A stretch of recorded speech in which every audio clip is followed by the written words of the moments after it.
Sitarama lift irrigation project కి సుమారు 7,436 కోట్లు వాళ్ళు ఖర్చు పెట్టి వాళ్ళ టైంలో టిల్ నవంబర్ 23 ఖర్చు పెట్టి ఒక్కెకరం కూడా కొత్త ఆయకట్టు తీసుకురాలేదు.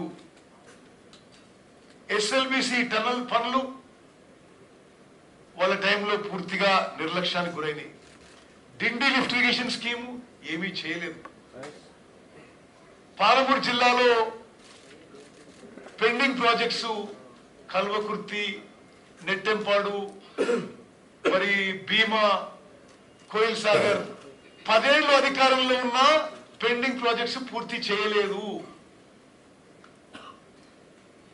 ఈరోజు మేము ఇరిగేషన్ శాఖకి హైయెస్ట్ ప్రయారిటీ ఇచ్చి మాక్సిమం ఫండ్స్ కేటాయిస్తూ ముందుకు తీసుకుపోయి కొత్త ఆయకట్టు క్రియేట్ చేయడం, అదేవిధంగా కొంత స్టెబిలైజేషన్ చేయడానికి ముందుకు పోతుంటే అనేక రకాల తప్పుడు విమర్శలు చేస్తుంటే ఐ థాట్ ఈరోజు మరి శ్రీనివాస్ రెడ్డి గారు నేను we must set the record straight.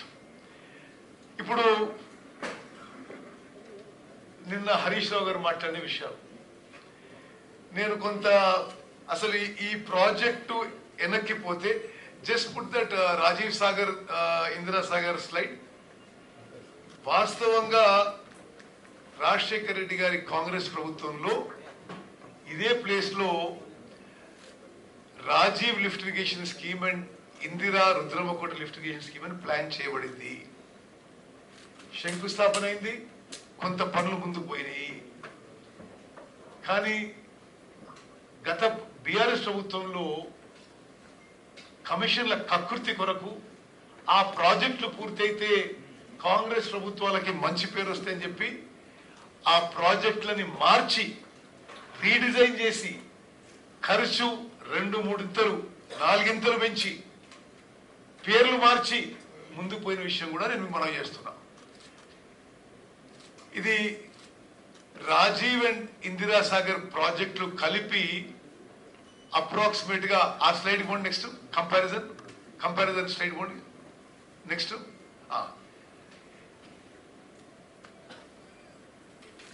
Rajiv lift irrigation scheme, Indira lift irrigation scheme కలిపి 3,505 కోట్లతో పూర్తయ్యే 2 స్కీమ్స్ వీళ్ళు పెంచి 18,286 కోట్లు చేశారు. ఎట్లయితే కాళేశ్వరము 38,000 కోట్ల నుంచి రీడిజైన్ చేసి 2 ఇంతలు 3 ఇంతలు చేసిండ్రు, దీన్ని సుమారు 4 ఇంతలు చేసిండ్రు. అదేవిధంగా ఇరిగేషన్ పొటెన్షియల్ గత స్కీమ్ లో కూడా అంతే ఉండే, ఈ స్కీమ్ లో కొత్త ఇరిగేషన్ పొటెన్షియల్ అంతే ఉంది. పవర్ రిక్వైర్మెంట్ గత స్కీమ్ లో 349 మెగావాట్లు ఉంటే ఇప్పుడు ఆల్మోస్ట్ డబుల్ అయింది పవర్ రిక్వైర్మెంట్. ల్యాండ్ అక్విజిషన్ కూడా చాలా ల్యాండ్ అక్విజిషన్ ఎక్కువ అవసరం ఉండేది. ఆనాడు ఇందిరా లిఫ్ట్ ఇరిగేషన్ స్కీమ్ పోయింది. కేసీఆర్ ముఖ్యమంత్రి అయిన తర్వాత, వాళ్ళ ప్రభుత్వం వచ్చిన తర్వాత కొంత భూభాగం, తెలంగాణలోని భూభాగం ఆంధ్రాకి కేటాయించి వీళ్ళ నిశ్శబ్దం నిర్లక్ష్యం వల్ల మరి ఆ మండలం, ఆ గ్రామం ఆంధ్రాకి పోయింది. రాజీవ్ లిఫ్ట్ ఇరిగేషన్ స్కీము ఒక what is the balance work Prashant Kishor right Rajiv scheme. సరే, రాజీవ్ స్కీమ్ మీద అసలు 2 స్కీమ్ల మీద 2,000 కోట్లు ఖర్చు పెట్టుంటే 2,000 కోట్లు, ఇన్ఫాక్ట్ 1,500 కోట్లు 1,500 కోట్లు ఖర్చు పెట్టుంటే 4 లక్షల ఎకరాల కొత్త ఆయకట్టు క్రియేట్ చేయబడింది. ఓన్లీ 1,500 crores ఇందిరా, రాజీవ్ పేర్ల మీద నిర్మించ తలపెట్టిన లిఫ్ట్ ఇరిగేషన్ స్కీమ్స్ పనులు మొదలై ఒక 2,000 కోట్లు ఖర్చు పెట్టి ఇంకో 1,500 కోట్లతో స్కీములు పూర్తయ్యేవి. ఆ స్కీమ్లను అబాండన్ చేసి రకరకాల సాకులతో ఎక్స్క్యూజెస్ వదిలేసి 18,000 19,000 సీతారామ లిఫ్ట్ ఇరిగేషన్ ప్రాజెక్ట్ మొదలుపెట్టినరు. ఇది ముందు తెలంగాణ ప్రజలకు తెలవాలి. Rajiv Dummugudem lift irrigation scheme 900 కోట్లు ఖర్చు పెట్టినరు. Indira Sagar Rudramakota lift irrigation scheme 1100 కోట్లు ఖర్చు పెట్టినరు. సుమారు 2000 కోట్లు ఖర్చు పెట్టి కేవలం ఇంకో 1500 కోట్లతో 4 లక్షల ఎకరాలకి ఆయకట్టిచ్చే విధంగా ఉంటే వీళ్ళ నిర్లక్ష్యం, వీళ్ళ కక్కుర్తి, వీళ్ళ కమిషన్ల కక్కుర్తి వల్ల ఆ ప్రాజెక్టులు అబాండన్ చేసి పూర్తిగా చేసిన పనులను వదిలేసి కొత్తగా రీడిజైన్ అని పేరుతోని ఈ ప్రాజెక్టులు మొదలుపెట్టారు. ఈ project Sitaram project. Okay, go back to the earlier slide. అయితే go back to the earlier slide. No go to the earlier slide on Sitaram project. ఇది ఇప్పుడు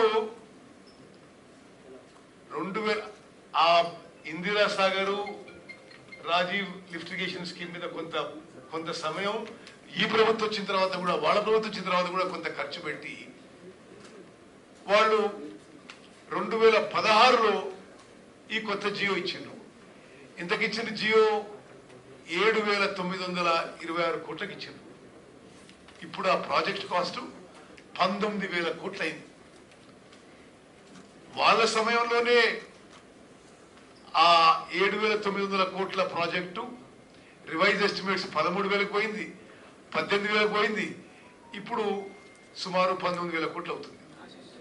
మరి దయచేసి మేము యావత్ తెలంగాణ ప్రజానీకానికి, రైతులకి తెలియజేస్తుందంటే ఇది రీడిజైనింగ్ లో మరో ఘోర తప్పిదం.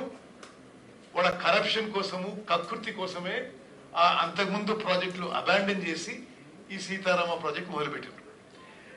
ఇప్పుడు నిన్న హరీష్ రావు గారు ఏమంటారు,